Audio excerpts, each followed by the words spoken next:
राम का अचानक इस तरह से वनवास की ओर गमन करना अयोध्या नगरी के लोगों के लिए आश्चर्य का कारण बनता जा रहा था। राम को रोकने का प्रयास करने में भी किसी ने भी कोई प्रकार की कमी है वह नहीं रखी थी, पर राम अपने वचनों पर पक्के थे, इसलिए अयोध्या के राज तिलक को ठुकराकर स्वयं जंगल की ओर, वन की ओर रवाना करने के लिए संकल्पबद्ध रूप से अपने आप को तैयार करके अपने भाइयों के साथ जंगल की ओर प्रस्थान करना प्रारंभ कर देते हैं। भरत को वहाँ का राज्य संचालन का उत्तरदायित्व संभला देते हैं, पर भरत है वह किसी भी हालत के अंदर राज्य का संचालन करने के लिए अपने आप को तैयार नहीं कर पाता है। फिर भी राम है उनको छोड़कर राज्य का सिंहासन सौंप कर तत्काल जंगल के पथ की ओर अपने कदमों को गतिशील बनाना प्रारंभ कर देती हैं। धीरे धीरे यह संवाद पूरे विश्व के अंदर फैलने प्रारंभ हो जाते हैं। राम अपने कदमों को आगे से आगे बढ़ाते ही जा रहे थे, रुकने का नाम ही नहीं ले रहे थे। भरत है उदास हो जाता है, देखो आज मेरा भाई है वह मेरे को अयोध्या को तिलांजलि देकर वन वन के अंदर परिभ्रमण करने के लिए प्रस्थान कर चुका है। क्या मेरा कोई उत्तरदायित्व है वह नहीं बनता है? मेरे भाई की खोज है अवश्य ही मेरे को करनी प्रारंभ कर देनी चाहिए। मेरा भाई कहाँ पर है, जंगल के अंदर कितने कितने कष्टों को वह सहन कर रहा होगा। मेरे को अपने भाई के चरणों में पहुंचकर उनके चरणों के अंदर अपना शीश रखकर वापस निवेदन करना चाहिए, आप कृपा करके अयोध्या पधारो, राजसभा के अंदर पधारो और जो सिंहासन है उस पर अपना आसन है वह ग्रहण कराओ। भरत के मन के अंदर इस तरह की भावनाएं बहुत ही ज़्यादा तेजी के साथ के अंदर संक्रमण करती जा रही थी। वह अपने आप को रोक नहीं पाता है। तत्काल अपने मंत्री सुमंत को यह आदेश प्रदान कर देता है, चलो हम राम की खोज के लिए निकलते हैं। अपनी सारी सेना है उसको तैयार करो, कहीं न कहीं राम के दर्शन हैं वह हमारे को अवश्य ही होंगे।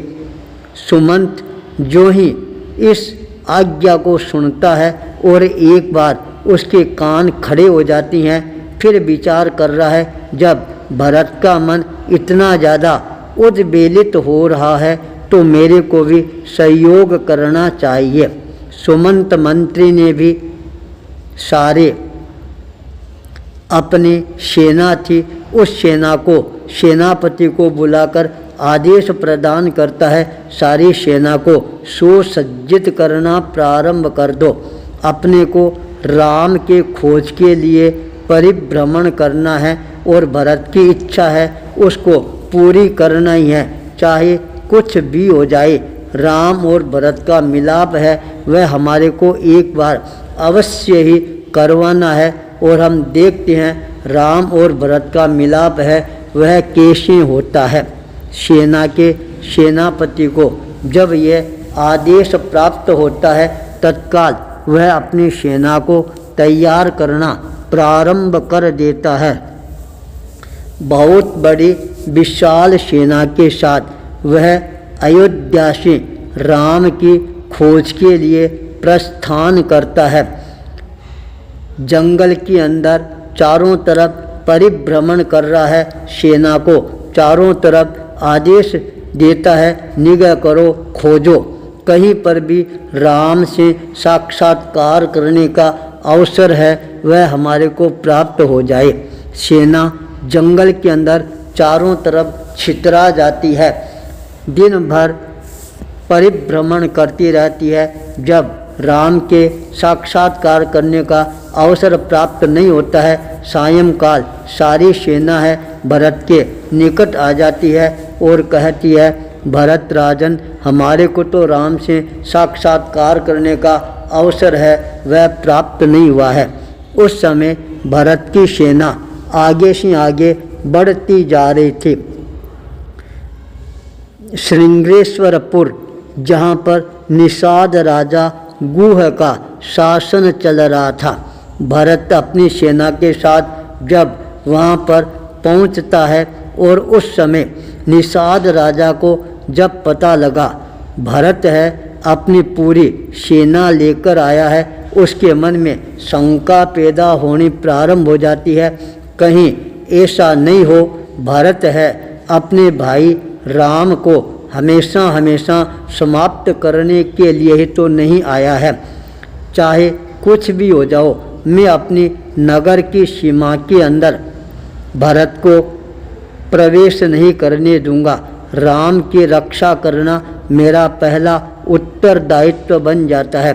तत्काल उसने अपने मंत्री और सेनापति को याद किया और कहा, देखो भरत सेना लेकर आ रहा है, हमारे को अपने नगर की सुरक्षा की ओर विशेष रूप से ध्यान देना प्रारंभ कर देना है।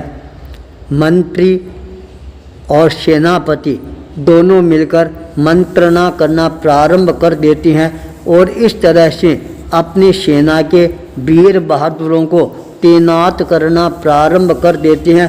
युद्ध की स्थिति आ जाए तो भी हम भरत के साथ केंद्र युद्ध करके उसको यहाँ से खदेड़ सके। जब चारों तरफ व्यवस्थाएं एकदम मजबूत बन जाती है, तब निषाद राजा स्वयं भरत से मिलने के लिए आगे बढ़ते हैं। मंत्री सुमंत को जब यह पता लगा निषाद राजा आ रहा है भरत से मिलने के लिए, यह सूचना उसने भरत तक पहुंचाई और भरत है मन में बहुत ज़्यादा प्रसन्नता की अनुभूति करना प्रारंभ कर देता है। श्रृंगारपुर के निषाद राजा गुह से मिलने के लिए वह तत्पर हो जाता है। जो ही निषाद राज भीतर जाता है, राजा भरत से मिलता है और पूछता है, क्या बात है, आपका सेना सहित इधर पदार्पण हुआ और मेरे को पता ही नहीं लगा, वरना मैं आपकी अगवानी करता, आपके आतिथ्य को मैं बहुत अच्छी तरह से सत्कार करके आपको भोजन पानी की व्यवस्था करता, पर आप बिना बताए कैसे आ गए। उसने कहा, मैं अपने भाई राम से साक्षात्कार करने के लिए आया हूँ। यह बात सुनते ही निषाद राज ने अपनी शंका को प्रकट करते हुए कहा, कहीं आपके मन के अंदर राम के प्रति द्वेष की भावना तो नहीं है ना। यह बात सुनते ही भरत उसकी तरफ देखना प्रारंभ कर देता है। कहा, निषाद राज, ये तू क्या कह रहा है? मैं तो भरत से निवेदन करने के लिए आया हूँ, अयोध्या पधारो और वहाँ का राज्य का संचालन है अपने हाथ में ग्रहण करने की अनुकंपा करवाओ।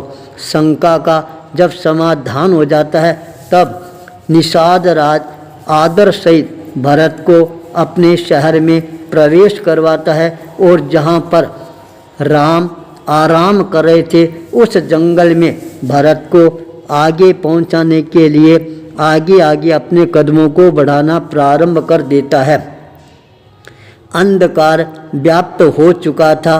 राजा भरत ने सारी सेना को विश्राम करने की सलाह प्रदान की। स्वयं अकेला जंगल में जाता है और वहाँ पर अपने भाई शत्रुघ्न से मिलता है, राम के बारे में सारे हालचाल पूछता है और जब राम को सुरक्षित देखता है, भरत के मन में भी और ज़्यादा प्रसन्नता की भावना जागृत होनी प्रारंभ हो जाती है। मन में विचार करना प्रारंभ कर देता है, साथी हो तो वह कैसा हो? साथी हमेशा ही निषाद राज जैसा होना चाहिए, जो अपने मित्र की सुरक्षा के लिए कुछ भी अपने जीवन की कुर्बानी प्रदान करना प्रारंभ कर देता है, वास्तव में वही मित्र होता है जो अपने मित्र की रक्षा के लिए अपने जीवन का बलिदान करने के लिए तैयार हो जाता है। सच्ची मित्रता देखकर भरत है निषाद राजा के सामने हाथ जोड़कर खड़ा हो जाता है। मित्रता जीत जाती है, चारों तरफ खुशियों का वातावरण बन जाता है। मित्रता ही हमेशा विजय प्रदान करवाती है। आचार्य भूपेंद्र।